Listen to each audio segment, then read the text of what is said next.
欢迎来到智慧星球，智慧值得传播。祝您听书愉快。今天给您说说关于读《我决定简单的生活》这本书的收获和思考。你可能有过这样的经历，双11的时候兴冲冲买了一大堆打折商品，结果事后想想，既不是必须的，也不是常用的，可能很多还是根本不想要的。天长日久，东西堆了一大堆，放着碍事，看着碍眼，甚至有时候会觉得东西越多负担越重。那么难道东西越少就越幸福吗？今天的这本书恰恰给了你一个肯定的回答。这本《我决定简单的生活》是一本极简主义者的行动指南。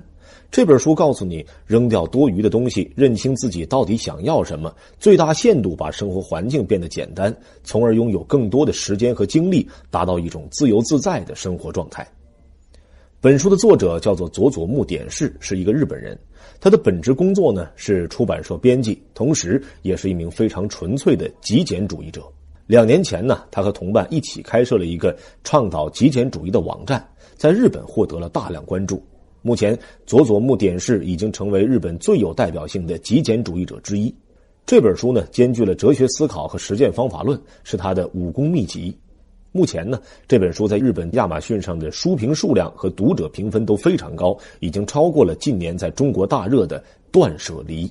那么接下来就为你展开讲述本书的内容，主要分为3个部分。第一个部分就是作者怎么去理解极简主义者，以及到底是哪些因素在阻碍我们的极简生活。第二个部分是应该如何去做，从而实现极简主义生活。第3个部分是极简主义能够给我们的生活带来怎样的变化和收获。首先是第一个部分，作者在书中是如何理解极简主义者，以及到底是哪些因素在阻碍着我们的极简生活。其实说起极简主义我们每个人的生活都与一个非常著名的极简主义者息息相关，他就是苹果创始人史蒂夫·乔布斯。作者说乔布斯就是一名完美无缺的极简主义者。乔布斯对待任何事物都要努力减少各种干扰，比如他平时总是穿同一种款式的衣服，在苹果的产品上也尽量减少多余的设计等等。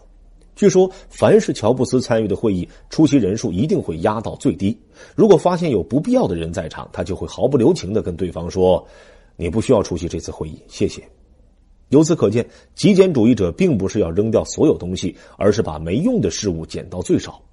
作者认为，极简主义者才是真正了解自身需求的人，他们不会因为在乎别人的目光而追求物欲，他们清楚什么是真正必要的东西。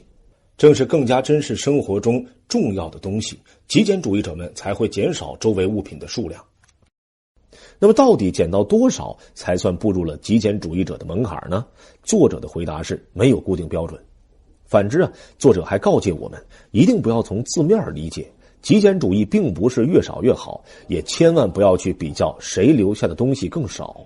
比如有个日本人叫村上惠，一直住在背在身上的塑料泡沫房子里。还有一个人叫板沼圭吾，他没有房子，拎着大手提包在城市里过着游牧一般的生活。如果非要比，你是绝对比不过他们的。因此极简主义者们之间的相互比较毫无意义。极简这2个字本身并不是目的，极简是一种态度，一种理念，目的是帮你迅速找到应该珍视的东西。那么有哪些东西阻碍了你找到应该珍视的东西呢？一方面是我们目前的社会环境，人类目前正处于信息大爆炸的时代，每天打开手机，从微信到新闻客户端，从视频网站到购物网站，简直是个东西就能给你发消息。这里面有大量的信息是垃圾信息，就是一些标题很抓人眼球，但又没有什么实质内容，看完就会忘掉，纯粹为了消遣的信息。有实验显示，如果过于贪恋这种垃圾信息，就会变得智商下降，甚至跟吸食大麻的效果一样。同时，过度依赖网络社交也给人类的生活造成了相当大的问题。无论你身在何处，别人都能与你联系，这样的生活让人精神紧张。作者认为造成这个结果的根本原因在于人类的大脑还停留在5万年前的状态，或者换句话说，人类大脑从5万年前就没有再继续进化过。然而这个世界的科技水平却在飞速发展，就像一台老式电脑一下子被塞满了不必要的东西，还要处理各种杂事，同时进行不同的任务，做各种决定，自然越来越慢，最终必然崩溃。除了社会环境方面的不利因素，还有我们人类自身的一些原因。比如说人类身上的适应性，有人可能会问了，难道适应性不是一个好东西吗？的确，适应性在困境中可以帮助人们更好地战胜挫折，可是在日常生活中，适应性所带来的习惯会降低我们对所获得事物的满足感。人之所以不满足，就是因为实现愿望之后，欣喜会逐渐褪去，对曾经的欣喜也会慢慢习惯。久而久之，习惯渐渐变成了理所当然。例如，如果把一个玩具做成的戒指送给小姑娘，她会非常开心，但是她没过多久就会厌倦了这个玩具戒指，拼命存零花钱去买真的戒指。不久后呢，又会厌倦了，于是就会用工资的钱去买铂金戒指。但是新戒指的蜜月期一过，就会想要一个大牌的戒指，最后即使得到了最贵最独一无二的戒指，最终也还是会厌倦。于是人们一方面为了幸福而去追寻快乐和欣喜的感觉，另一方面这种感觉又会在得到之后马上就变得习惯甚至厌倦。为了更多的体验幸福，人们只好就开始买新的东西，为了追求更大的幸福，人们只能开始追求更贵更好的东西，于是陷入了永远不满足永远不幸福的怪圈。在这个循环里，我们自然也就永远找不到应该珍视的东西了。再比如，人类的社交心理也会阻碍我们寻找到自己珍视的东西。为什么这么说呢？因为人从远古时期开始就一直是群居动物，人类的各种心理都被打上了群居生活的烙印，所以我们一旦脱离社会就会感到孤独。这种孤独就像某种警报一样，提醒人们赶快回到群体中去。那么为了能在群体中生存下来，个体就必须要对群体展现出一定的价值。于是呢，人类也就天生拥有了到处展现自我价值的愿望。问题是，有些价值很好展现，比如帅气、漂亮、高挑、苗条，这些外表就能直接反映。可有些价值就需要长期相处才能展现出来，例如温柔、幽默、勤奋、乐观、能干，这些内在价值就无法第一时间展现。那怎么办呢？于是人们就将这些内在的东西想方设法不自觉地通过外在物品间接地去表达或暗示。例如，身上穿着高级毛料的西装，脚上穿着锃亮的皮鞋，手上戴着劳力士手表，开着豪车到处兜风，就可以简单明了地向周围人表明你是一个富人。再比如，作者自己也坦言，他非常喜欢苹果的产品，如果在发售日当天得到了新款苹果手机，就会不由得想要向别人炫耀，并且呢，会在星巴克里把自己的苹果笔记本拿出来显摆显摆，彰显自己的生活品味等等。可问题在于，太多的人以为买了什么样的物品就会成为什么样的人，把物品当成了自己，这样就会让手上的东西越来越多，逐渐在管理大量物品的过程中浪费了大量的时间和精力，逐渐迷失自我。因此我们必须反思这种价值观，物品不能代表人，当然也不能控制人的生活，物品归根到底只是工具而已，不是为了顾及他人的眼光而存在的。我们拥有物品只应该因为自己的确需要。如果不能认清人与物品的关系，我们就会陷入盲目追求喜悦感的死循环，也一定会陷入用物质证明自己的误区。再加上当今社会每天山呼海啸席卷而来的诱人营销信息，催促你赶紧去买，不加控制，你的物品只会越来越多，生活被各种杂物占据，也越来越不知道自己最应该珍视的东西是什么，最终失去幸福的能力。好了，上面说完了作者眼中的极简主义者以及阻碍我们实现极简生活的问题，下面呢，来说说本书的第二个重点，如何从精简物品开始组织自己的极简生活。关于这一点呢，本书作者可以说是事无巨细地列举了多达70条减少物品的法则。由于篇幅的关系呢，我们不能一一把这些细则都读给您听，但是细细品读作者给我们提出的减物法则，会发现它们之间其实有一些内在的联系。总的来说，可以围绕以下几点来重点进行。比如，要立即开始动手，要明确没有什么是不能丢的，要把家里的死角清空，要丢掉整理和收纳的念头等等。这些处理办法中最核心也最重要的就是只留下必须的东西。作者在书中反复强调，舍弃是一门技术，要在做中学，在学中做，千万不要等待，先扔起来再说。要知道，并不是你静下心之后才能开始舍弃，而是舍弃了之后才能够静下心。如果要等到哪天有空了再扔东西，那一天就永远也不会来到。作者认为扔东西最好先从显而易见的垃圾开始。为了长期培养扔东西的好习惯，我们最好先一个一个的积累成功经验，就是所谓的先设定一个小目标。扔东西也是如此例如扔掉空的快递盒、空瓶子、空罐子，打扫冰箱里的过期食品，扔掉破了的衣服，扔掉坏了的家电等等。我们可以先从这些一看就知道是垃圾的东西开始扔起，然后接下来呢是扔掉那些留着备用的东西。同样的东西如果超过2个，那么一定要扔掉1个。比如家里有3把剪刀，那么就扔掉其中2把，选择标准也很简单，扔掉不喜欢的、没用过的或者不好用的就可以了。那么从这个方向继续想下去，我们也应该丢掉家里的存货，比如打折时买的手纸、促销买的洗衣液等等。这些重复的东西会占据大量的空间，你的家里不需要有库房，街边的便利店和商店仓库才是你的库存，需要的时候随时添置就是了。好了，多余的东西扔掉了，那么赠品这种东西是不是也没有再留下来的理由呢？一点没错啊，比如逛街时商家送的小礼品啦、积攒的购物袋啦等等，这类杂七杂八的赠品其实大多数派不上用场，就统统扔掉吧。而且呢，以后再看见有人送这些赠品，应该学会果断拒绝。扔掉了以上这些东西，其实才是刚刚开始啊。下面是需要处理那些花了大价钱买回来的看似有用的东西了。比如应该丢掉因为虚荣心而买回来的东西。拥有一定经济基础的人总是希望通过物品来展现自我价值。你需要反省一下，这个东西是真的需要或喜欢才买来的，还是为了展现自己、满足虚荣心而买来的？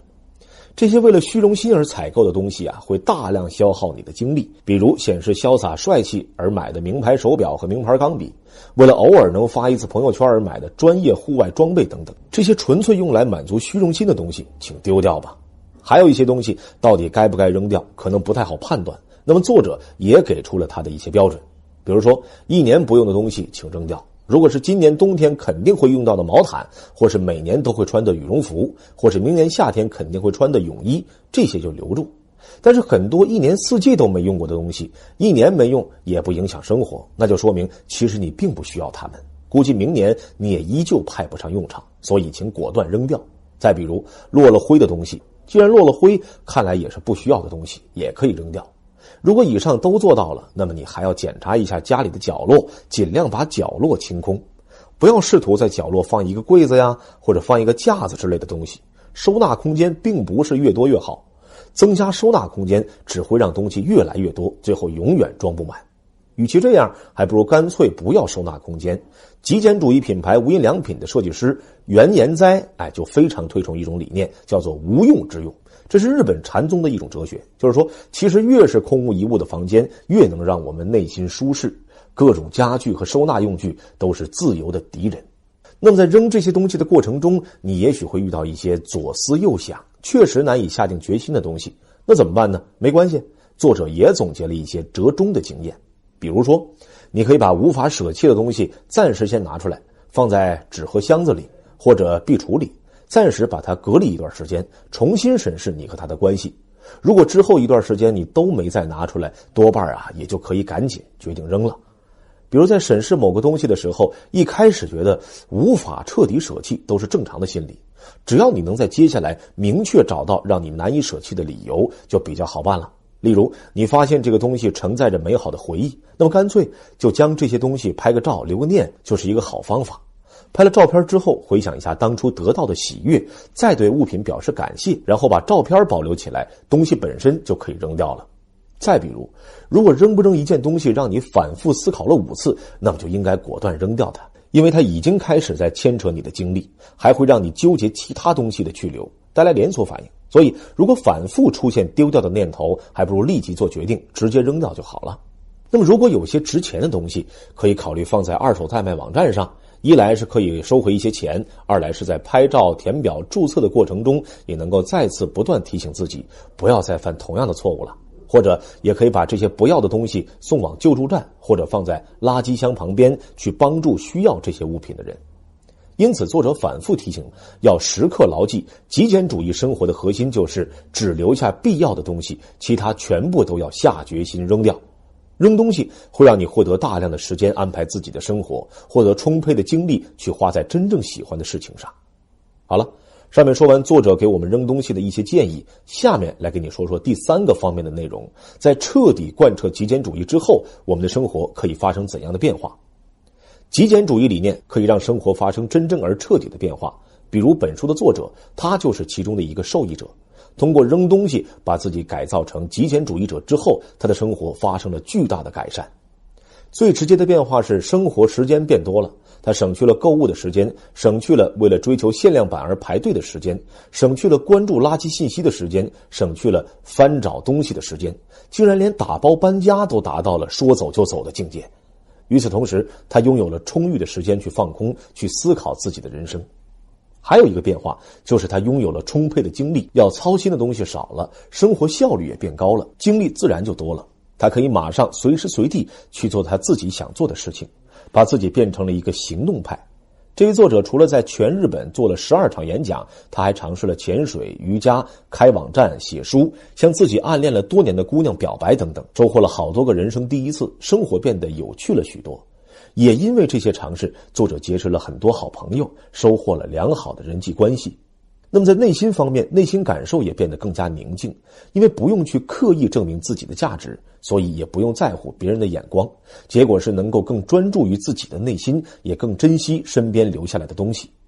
作者招待朋友的时候，因为没有电视机和多余的娱乐，大家就只能喝茶，结果是交流的内容反而更丰富。作者把这种珍惜平凡、内心宁静的生活比作东京国立图书馆外水池中的鸭子。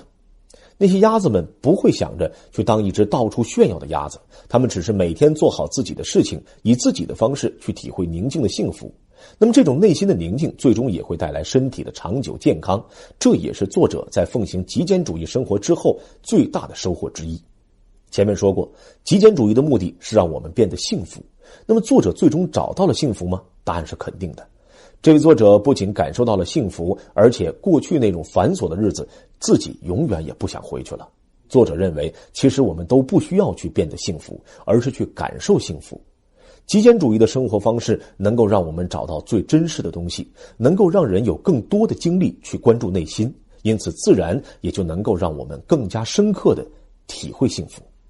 好了，说到这儿，本书的内容就为您分享的差不多了。下面呢，来为您简单总结一下。本书为您讲述了3个部分的内容。第一部分是作者眼中的极简主义，以及在生活中到底是什么在阻碍我们的极简主义生活。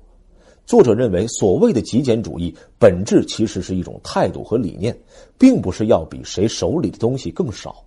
极简主义生活态度归根到底就是要尽量排除一切没必要存在的东西，排除不是自己真正需要的东西，让自己迅速找到应该去珍视的东西。